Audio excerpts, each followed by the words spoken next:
നിങ്ങളുടെ പേരിന്റെ ആദ്യാക്ഷരം തുടങ്ങുന്നത് എയിലാണോ എങ്കിൽ ഇത് സത്യമാണ്. എ എന്ന അക്ഷരത്തിൽ തുടങ്ങുന്ന പേരുകളുടെ പ്രത്യേകതകൾ എന്തെല്ലാമാണെന്ന് നോക്കാം. സൂര്യൻ ഉദിക്കുന്ന പോലെ തിളങ്ങുന്ന പ്രകൃതമായിരിക്കും ഇവർക്ക്. എവിടെയും മുന്നിൽ നിൽക്കുവാനും മറ്റുള്ളവരെ നയിക്കുവാനും പ്രത്യേക ഒരു കഴിവ് തന്നെയാണ് ഇവർക്കുള്ളത്. ലക്ഷ്യത്തിലെത്താൻ കഠിനാധ്വാനം ചെയ്യുന്നവരാണ് ഇക്കൂട്ടർ. പരാജയങ്ങളെ ഭയപ്പെടാത്തവർ കൂടിയാണ് ഇവർ. മനസ്സിൽ ഒന്ന് വെച്ച് പുറമെ മറ്റൊന്ന് പറയുന്നവരല്ല ഇവർ. എന്തു തോന്നുന്നുവോ അത് മുഖം നോക്കാതെ അവർ പറയുന്നതായിരിക്കും. മറ്റുള്ളവർ ഇവരുടെ കാര്യങ്ങളിൽ അനാവശ്യമായി ഇടപെടുന്നത് ഇവർക്കിഷ്ടമല്ല.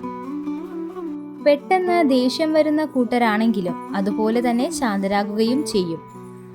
പുറമെ ഗൗരവക്കാരാണെന്ന് തോന്നുമെങ്കിലും ഉള്ളിൽ സാധുക്കളാണിവർ. മാത്രമല്ല നല്ല സ്നേഹമുള്ളവരുമാണ്. പക്ഷേ പലപ്പോഴും അത് പ്രകടിപ്പിക്കാൻ അറിയാതെ പോകുന്നവരാണ്. ഞാൻ ഈ പറഞ്ഞ കാര്യങ്ങൾ സത്യമാണെന്ന് തോന്നുന്നുണ്ടെങ്കിൽ നിങ്ങളുടെ വിലയേറിയ അഭിപ്രായങ്ങൾ കമൻറ്റ് ബോക്സിൽ രേഖപ്പെടുത്തുക.